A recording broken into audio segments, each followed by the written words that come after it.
Good Friday evening to you, ladies and gentlemen. This is Rusty 78609. Welcome to another thrilling edition of Beer 30. It's Beer 30, Bud 30, Cannabis 30, Wine 30, Water 30, Iced Tea 30, whatever you want it to be, whatever floats your boat.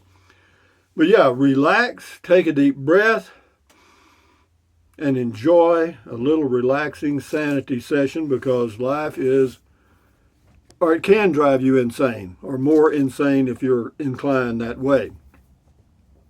But what's been going on, I hope all of you have had a good day and a good week. But with that in mind, my mouth is already getting dry, amazingly. Skol, brothers. Here's to you, here's to me. Should we ever disagree, here's to me.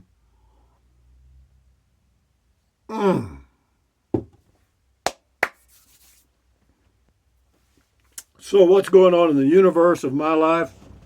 I don't know. I'd probably be more interested in what's going on in your life.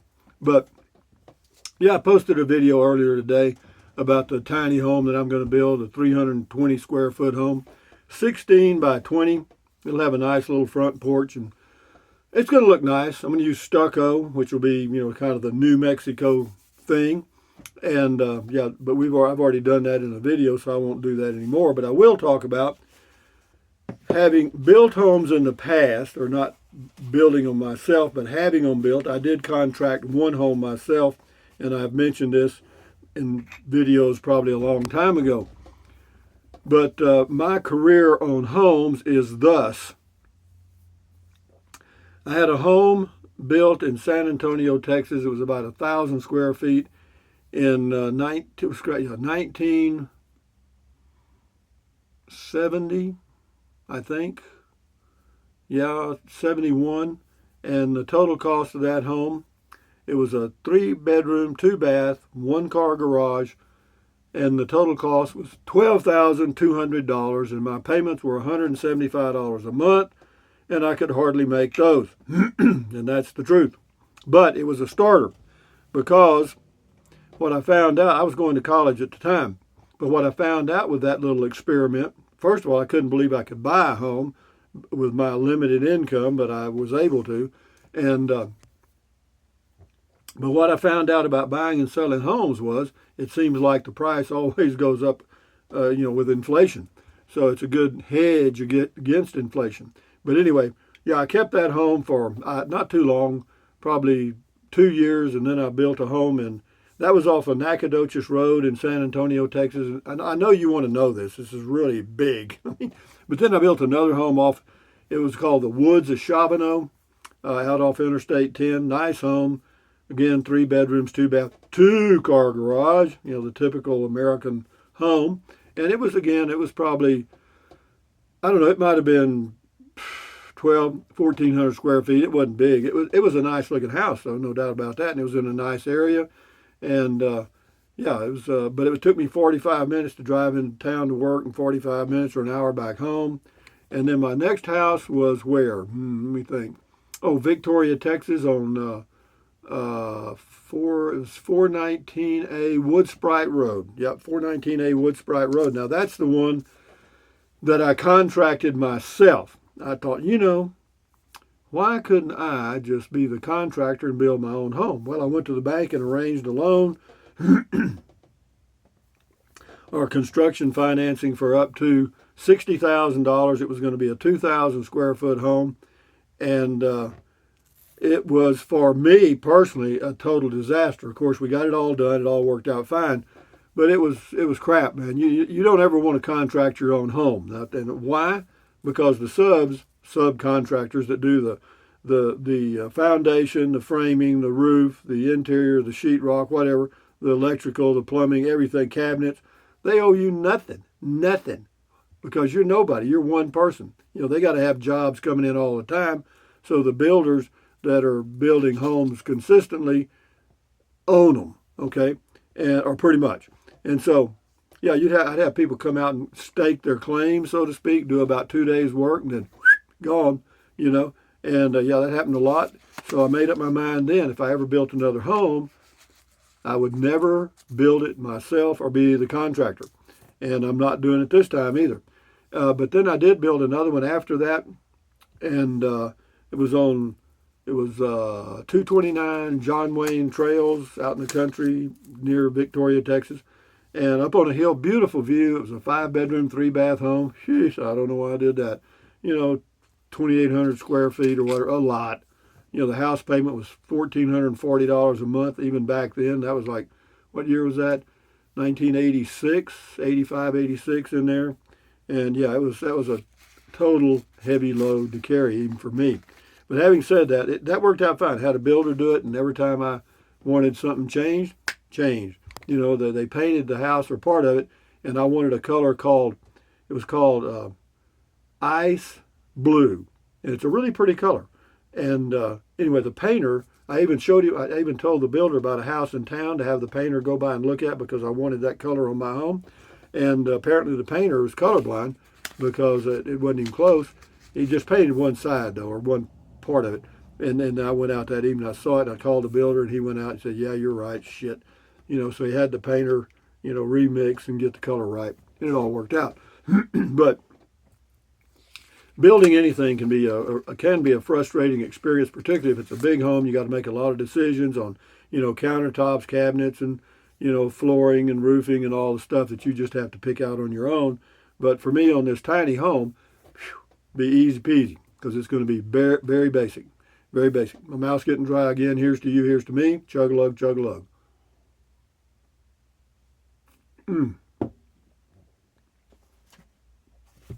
But be that as it may, ladies and gentlemen, and I say that a lot, I know. And I didn't pick that up. I tell you who I picked that up from. There was an old Korean War veteran that lived in Victoria, Texas, and first name was Richard. And he's probably, I don't know if he's still alive. He may be. He's a good guy. And he and I got to be friends and ran around together and picked up. We had a lot of fun. And but he would say that. He would say that. He would be talking to somebody and he'd say, "Be that as it may." And the reason he did it, he wanted to change direction of the conversation. I found out later that's what he would do. He'd say, "Be that as it may," and then he'd, "What's the price of gold in Africa?" Or something like that. And everybody start off on a new path. And of course, once he started leading the conversation, then he would lead it in the direction he wanted it to go, where he could find out stuff that was useful in his business. He was a insurance salesman, but he sold property casualty insurance and stuff like that, automobile stuff. But anyway, enough said. So that's where the "be that as it may" came from.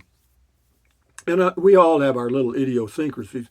And but again, back to this little thing I'm doing. Of course, y'all that have followed me for years think, "God, this guy's he's a little off, half a bubble off." And to most of you, I probably am. And even to myself, sometimes I appear to be about a bubble or two off.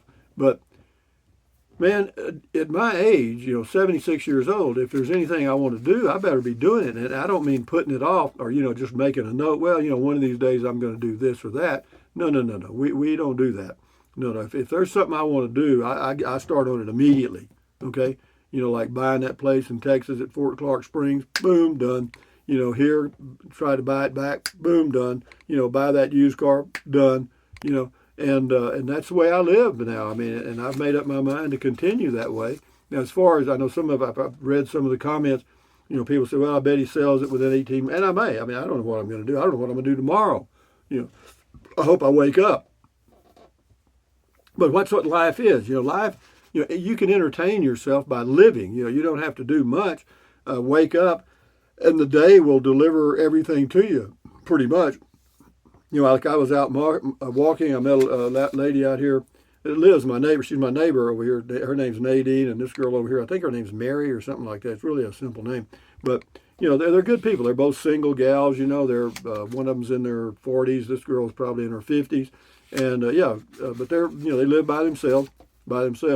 And, but they're real friendly, and she was looking for her cat because her cat has had kittens. I mean, she noticed that the cat was a little heavy underneath, And so the cat's had some kittens, but I've seen the cat come through here. It's a little black and white mama cat, and but I don't know where the kittens are. If I see where she's going, I'll tell the lady about it. But she's lived here for 17 years, and she knew a lot about the neighborhood and the people in the neighborhood, and she really likes Capitan, And I haven't met anyone yet that has a lot of negative or anything negative really to say about Capitan, other than the winters can be a little cold.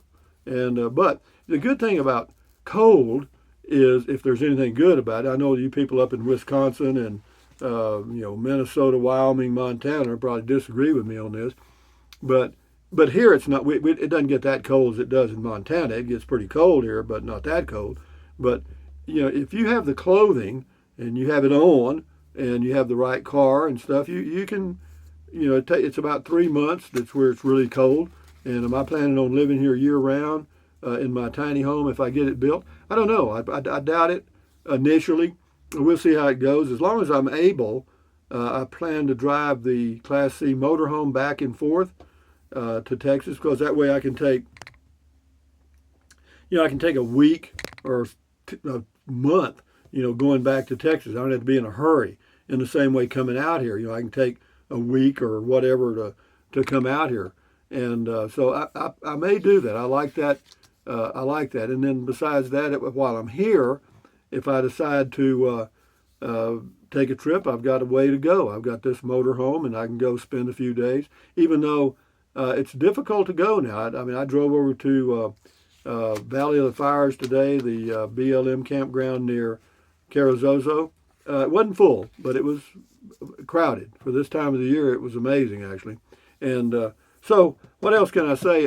For those of you that are thinking about the RVing way of life, be careful. All that glitters isn't gold.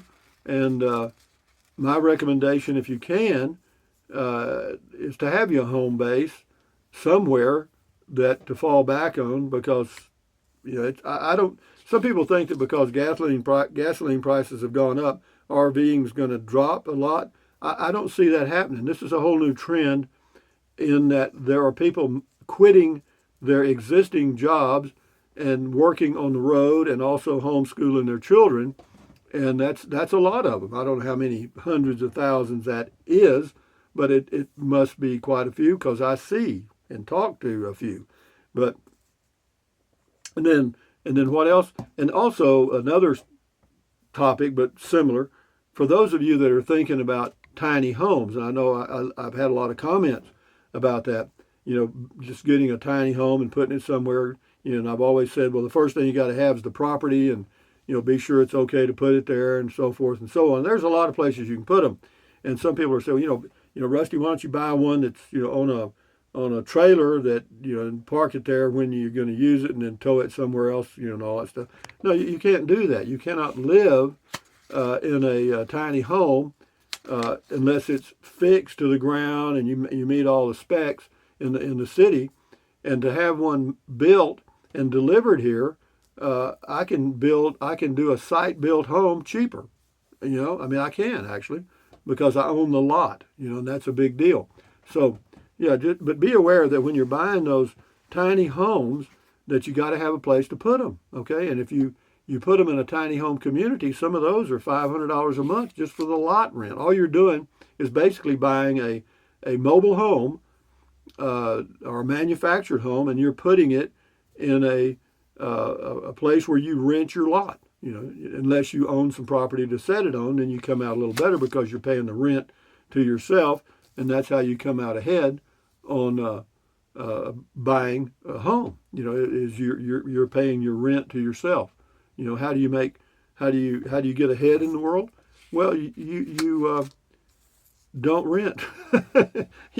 I realize it's hard not to for most people, and but if you can get out of that renter's trap, you're way ahead. Because see, I got out of the renter's trap when I was like 20 years old or 22 years old, or in that range, I guess, and started buying homes and selling homes and buying homes and selling homes and buying homes and selling homes, and that's worked well. I still do that now, and I don't know that I'll sell the place in Texas or the place here, but at least they go up in value. They don't go down. It's not like buying a boat or buying a whatever else. A boat is a hole in the water that you throw money into. You know what I mean? You've heard that. Here's to you.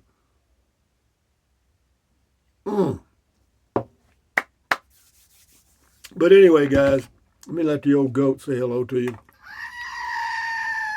It's Friday evening. TGIF. Thank God it's Friday, or Buddha, or Great Spirit, or Great Shark, or whatever you believe in. And enjoy your evening, and plan you something enjoyable for the evening meal, or what I'm saying. If you remember the old picture of the donkey with the stick, with a carrot on a stick in front of the donkey, because the donkey would always move forward trying to get the carrot on the stick. Well, give yourself a carrot on the end of the stick that pulls you forward. That pulls you into doing things. Mine is projects and buying property and stuff, and not stopping. I just keep chasing that carrot. Am I trying to make money? And that's a motivation, but the real motivation is to have something to do.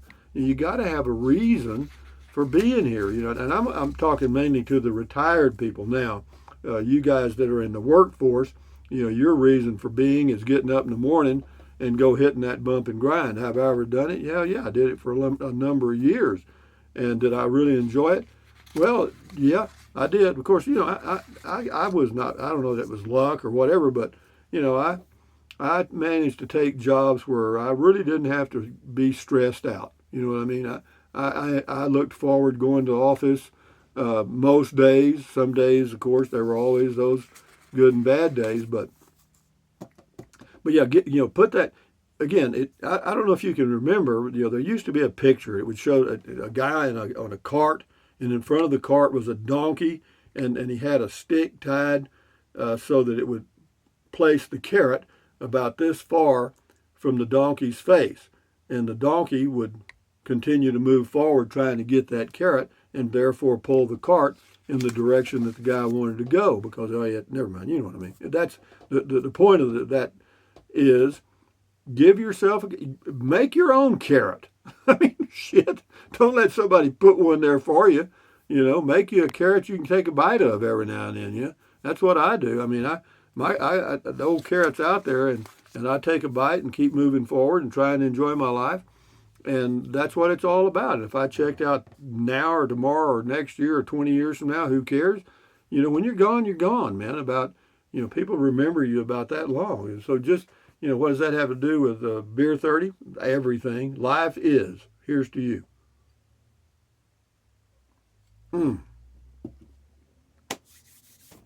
So guys, with that in mind, enjoy your Friday evening.